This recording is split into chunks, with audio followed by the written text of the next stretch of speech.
Hello guys, may tuturo akong daan sa inyo pag kayo galing na Naik. At kasi parang nalipat yung traffic ng Tehero dito sa may Soriano Highway ba to? At Antero Soriano. Ito, kakanan kayo rito. Isa to sa shortcut din. Sa may tabi ng Emilio. Ang labas mo nito yung Tansa 13. So makakadaan ka na doon sa may Anyana, yung pa-shortcut naman ng Gentry. So kasi dito napupuna ko, medyo naipsan yung traffic sa Tehero. Pagamat yung dito sa may bandang Amaya, magmula doon sa kanto ay nagkakaroon lagi ng traffic. So kung ma-traffic dito sa area ng Antero Soriano, no, pwede kayong mag-divert dito. Ang labas natin Tansa Tehero. And then pwede naman kayo kung kayo papunta na Gentry, papunta na Bacoor o Manila. So Anyana na kayo, dire-diretso no sa Maple Grove. So ang labas naman ng Maple Grove sa may Bacau.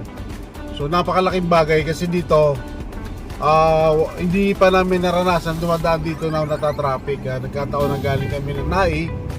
So dito ako sumyorkat kasi napupuna ko mula doon sa Amaya, nagkaka-traffic, medyo nagbibuild up. Although hindi naman gano'ng kahaba, pero pag rush hour talaga, napakahaba ng traffic dyan sa area ng kanto ng Tansa 13 doon sa may Macdo hanggang dito sa may Amaya. So dito na kayo mag-shortcut dahil bira nagkaka-traffic dito guys. Yun lang. Ano yun? Iikot yun. Kala ko sinirado may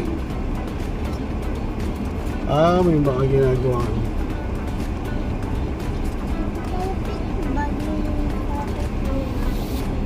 Bakit nila sinasarado? Inais yung ano. Kasama. Pinatutoy. Dahil dito tayo napagpasok dito sa may pinaka-parking lot ng school.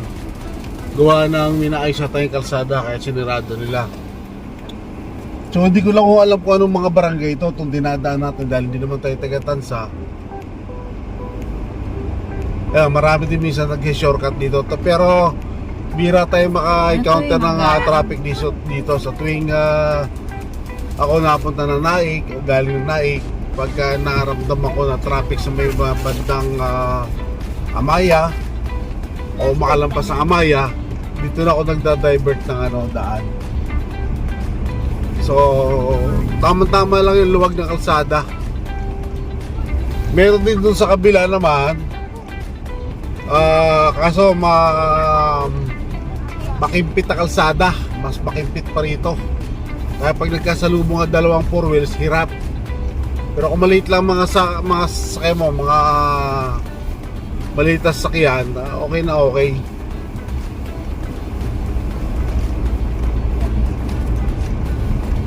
Isa pala tandaan, pag galing kayo na Naik, doon sa may Emilus, pinaka-corner ng Emilus, sa may bandang kanan, yun yung papasok dito para hindi tayo maligaw. Base po pala, bago ang tumbok nito, ito itong barangay, barangay hall ng Mulawin. Meron ding basketball court. Ang tumbok dito, ano yan? Pure Mart. Yan ang pinakatumbok niya, Pure Mart. Yan. So kakaliwa lang na kaunti, doon na kayo sa Anyana. Ito yung pinakakanto ng 13 Tansa Road. So tumbok dito, Pure Mart. Huwag nyo tutumbukin yung Pure Mart. So guys, kaliwa po tayo rito. Kaliwa. Barangay Mulawin po pala ang labas nito rito. May tandaan din ng Alphamart. Yan.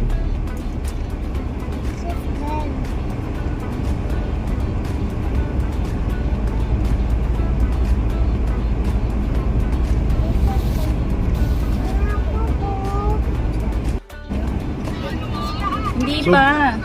Ito na yun. Ito na. Dito na po tayo kakanan para direchos. Ito yung ginawa ng diversion road ng General Trias to 13 Tansa Road.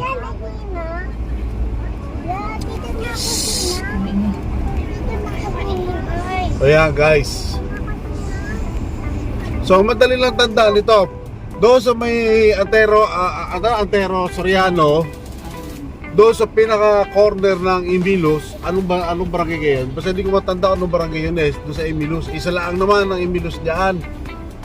Then pinaka corner niya, pag galing ka na kanan, pag galing ka naman ng bayan ng Tansa, pakaliwa. So ang labas mo mismong barangay hall ng Barangay Mulawin, Tansa, Cavite. So ang tumbok mo, labas mo naman doon sa may highway ng 13 Tansa, yung Pure Gold, yun na pala tanda. So kakaliwa na ho kayo, dito na ang daan nyo. Dito sa bagong diversion road ng Gentry to Tansa 13. So ang tumbok naman natin ngayon, para hindi tayo lalo matraffic, papuntang Bacoor o Kawit o pa Manila ka, Maple Grove na. So wala nang ka-traffic yan guys. Ito, napakalaking bagay ho to tong ginawa ng diversion road ng lokal pamahalaan ng DPWS, I think, pero alam ko to pangunguna ng Ferrer Brothers, Congressman Ferrer at saka Mayor Ferrer ang may project dito. Yun ang pagkakaalam ko. Pero maaaring DPWH din o combined with the Tansa, local government of Tansa. So ito yung dahilan bakit nawala yung traffic sa 13. So mayroon din mga kalsada rito, mga bagong ginagawa. So ang dami na. Ito yung magandang ginawa nilang mga alternative way na mga diversion road na para maipsan yung traffic. So Tehero, complex na. Hindi na ganun traffic, malaking bagay na. So dito, pwede ka rin sumuerkat ng pwede ka lumabas dyan ng ako kay papuntang Santol. Meron din dito, pakaliwa naman, bayan. So ito yung pinakamalaking bagay na ginagawa ng mga local official to national government, mga diversion road.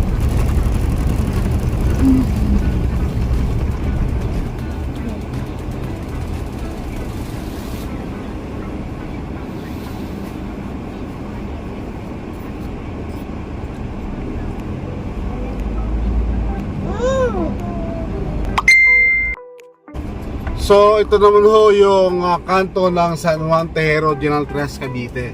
Kung ikaw papunta ng General Trias, pwede ka nang kumanan dyan. Kung ikaw naman papuntang Nobeleta, Rosario, kanto ng Tehero, kakaliwa ka naman dito. Doon sa di mga nakakaalam, inibigyan natin ng information para doon sa di mga nakakaalam. So malaking bagay ho to. So pag diretso mo nito sa may sabungan, kakanan ka para mag-Maple Grove. So wala birang traffic na ma-encounter nyo rito.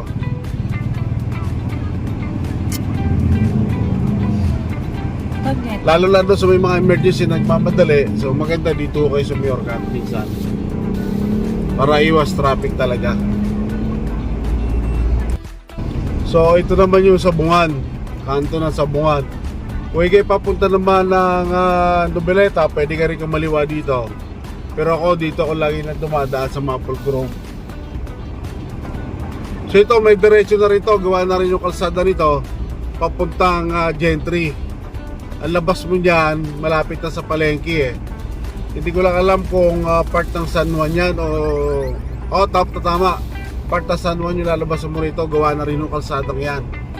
So pag kumaliwa ka naman rito, Maple Grove. Ang labas mo naman, Bacau, Centennial. So dito wala akong naranasan traffic dito.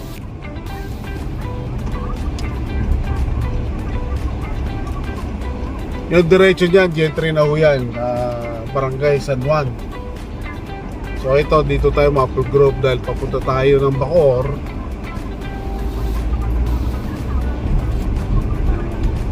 Ito maaliwalas, maganda ang mga marking, walang traffic. Sa Maple Grove. Tapos maganda rin dito dumaan ng gabi kasi marami mga kainan, tambayan. Pwede kayong mag-set up ng mga tent nyo, mga pamilya, barkada, magkakatropa, magsyota, lahat. So dito sa gabi, maganda rito pagkagabi, bandang alas 6, alas 7. Marami pong natambay dito. So yun nga lang, pag tayo tumatambay